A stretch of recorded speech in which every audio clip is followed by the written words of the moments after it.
नमस्कार दोस्तों, SSM Sharda education के YouTube चैनल पर आप सभी का स्वागत है।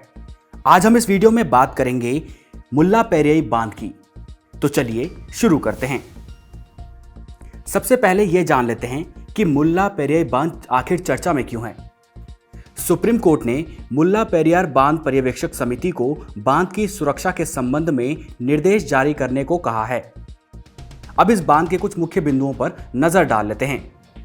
सुप्रीम कोर्ट ने साल 2014 में बांध संबंधी मुद्दों की देखरेख के लिए स्थायी पर्यवेक्षक समिति बनाई थी।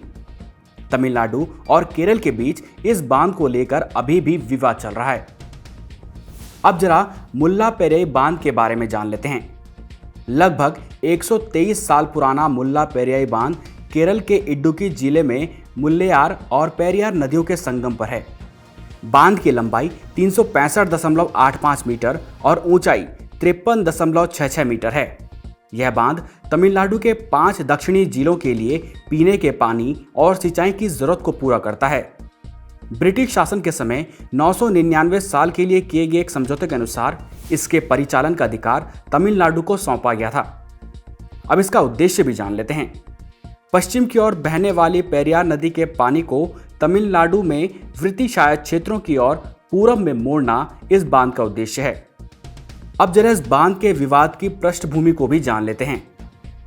केरल के इडुक्की जिले में रहने वाले लोगों ने मुल्ला पेरियाई बांध के जल स्तर को 130 फीट तक कम करने के लिए एक याचिका दायर की थी, जिसमें कहा गया था कि मानसूनी अवधि में वृद्धि के कारण राज्य के इस क्षेत्र में भूकंप और बाढ़ का खतरा होता है।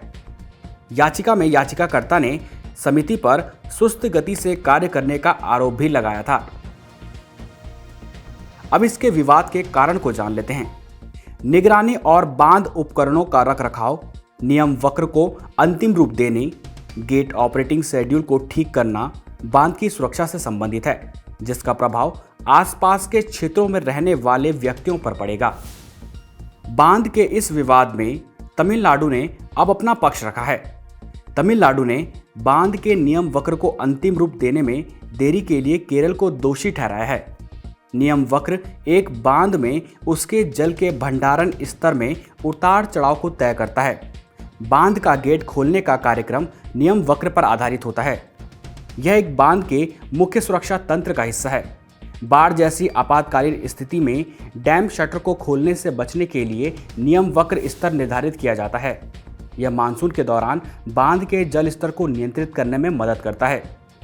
केरल पर इस बांध के माध्यम से तमिलनाडु के विकास कार्यों को प्रभावित करने का आरोप है।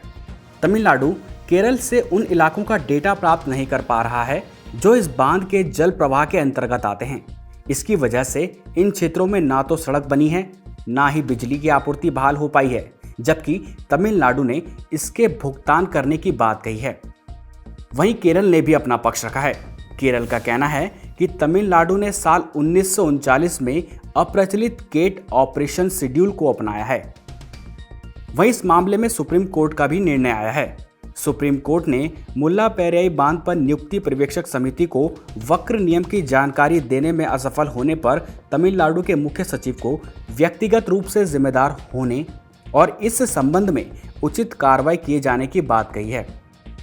सुप्रीम कोर्ट ने पर्यवेक्षक समिति को 3 मुख्य सुरक्षा मुद्दों को संबोधित करने के लिए कदम उठाने और 4 हफ्ते में एक अनुपालन रिपोर्ट प्रस्तुत करने को कहा है। अब जरा पेरियार नदी के बारे में जान लेते हैं। पेरियार नदी 244 किलोमीटर की लंबाई के साथ केरल राज्य की सबसे लंबी नदी है। इसे केरल की जीवन रेखा के रूप में भी जाना जाता है। यह 12 महीने बहने वाली नदी है, जो अपने प्रवाह के कुछ हिस्सों में निरंतर बहती है। पेरियार नदी पश्चिमी घाट की शिवगिरी पहाड़ियों से निकलती है और पेरियार राष्ट्रीय उद्यान से होकर बहती है। पेरियार की मुख्य सहायक नदियों की बात करें, मुथिरपुझा, मुल्लायार, चेरुथोनी, पेरिंजनकुट्टी आदि हैं।